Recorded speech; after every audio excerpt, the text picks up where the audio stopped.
Assalamualaikum warahmatullahi wabarakatuh. Perkenalkan, nama saya Nurul Farhani Yusatun Hasanah dengan NIM 53022100046 dari kelas IATC. Di sini saya akan menjelaskan tentang penafsiran surat Al-Fatihah ayat 1 sampai 7 yang bersumber dari kitab tafsir Al-Misbah. Ayat pertama yang berbunyi Bismillahirrahmanirrahim, yang berarti dengan menyebut nama Allah yang Maha Pengasih lagi Maha Penyayang. Menurut sejumlah ulama dan Rasulullah bersabda sendiri bahwa sesuatu hal penting yang tidak diawali dengan kalimat Bismillahirrahmanirrahim ini, maka sesuatu itu cacat. Jadi Bismillahirrahmanirrahim ini adalah suatu permulaan yang sangat baik dan tidak baik untuk ditinggalkan.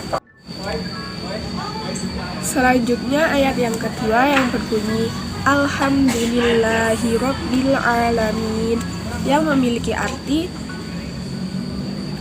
segala puji bagi Allah Tuhan semesta alam.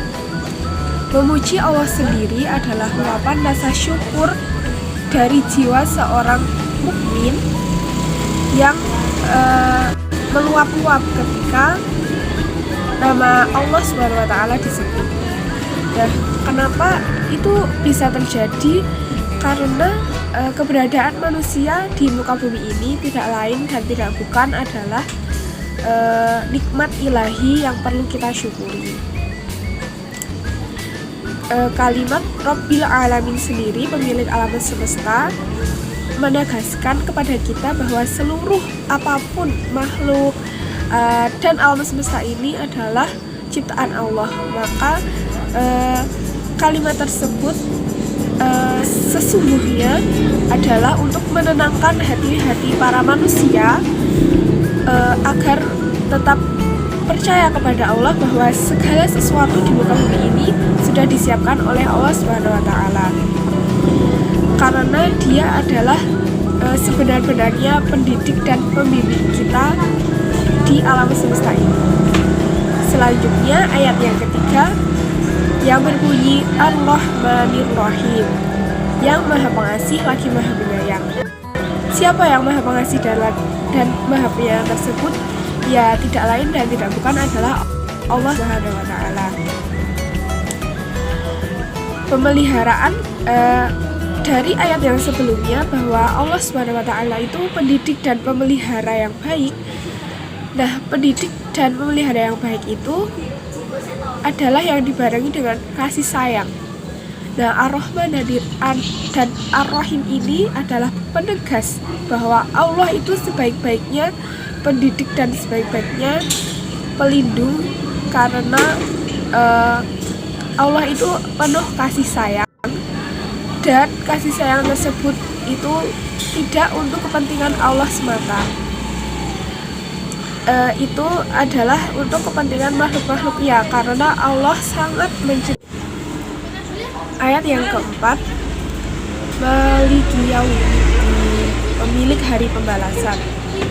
Allah tidak hanya pemilik alam semesta, melainkan pemilik hari pembalasan dan hari kelak, yaitu hari akhirat.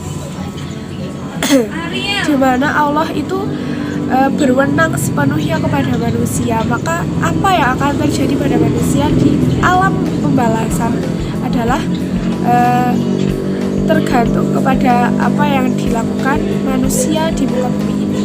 Maka dari itu sifat ketuhanan itu tidak lepas dari kepemilikan dan kekuasaan Allah tersebut. Maka kita sebagai manusia itu seharusnya sangat-sangat bersyukur dan sangat-sangat bertakwa kepada Allah SWT, pemilik hari pembalasan dan alam semesta ini.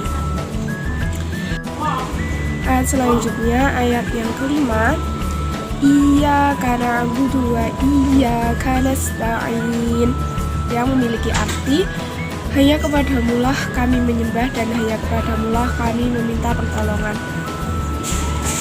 Ini juga berkaitan dengan ayat-ayat yang sebelumnya bahwa kita sebagai makhluk dari Sang Pencipta alam semesta, ya hanya kepada Allah saja kita tuh menyembah, dan hanya kepada Allah saja kita meminta pertolongan, karena Allah adalah Maha Pembimbing dan pendidik kita di alam semesta ini. Karena zaman dahulu kala itu banyak sekali Tuhan-Tuhan lain, yaitu dalam masa jahiliyah banyak sekali yang menyembah berhala dan lain sebagainya. Maka kita sebagai seorang mukmin yang baik, kita seharusnya hanya menuju kepada Allah dalam segala situasi apapun. Ayat yang ke-6 ayat yang ke-6 yang berbunyi Ihdinas siratal mustaqim, tunjukkanlah kami jalan yang lurus. Nah, di sini ayat ini adalah sebuah pernyataan tulus dari hati para hamba-hamba Allah kepada Allah tentang ketulusan beribadah dan butuhnya dan kesadaran bahwa makhluk kita sebagai makhluk itu sangat membutuhkan Allah dalam segala situasi.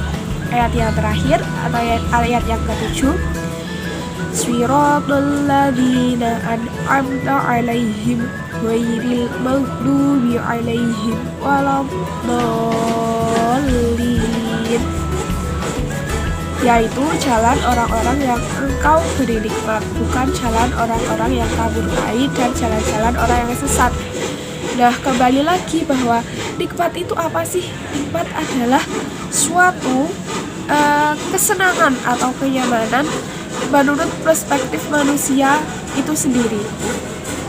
Jadi kita kan sebagai manusia logikanya itu ingin mendapatkan nikmat, ingin bersama orang-orang yang diberi nikmat oleh Allah, bukan bersama orang-orang yang dilaknat kepada Allah. Maka dalam surat ini adalah kesinambungannya adalah kita sebagai makhluk dari Allah yang Maha Pengasih, lagi Maha Penyayang, Maha Pemilik Hari Pembalasan, Maha Pendidik dan Pembimbing dengan penuh kasih sayang terbaik di muka bumi ini. Dan kita sebagai manusia seharusnya bersyukur atas nikmat dan memohon pada Allah agar kita diberi nikmat dan diberi tempat bersama orang-orang yang diberi nikmat. Nah, terakhir kalimat amin setelah ayat ke-7 di sini menyimpulkan bahwa seperti ayat yang sebelumnya, ini adalah sebuah permohonan dari hamba sekiranya Allah itu memperkenankan dan tidak mengecewakan permohonan kita. Nah, sekian itu penafsiran surat Al-Fatihah dari saya. Kurang lebihnya mohon maaf. Wassalamualaikum warahmatullahi wabarakatuh.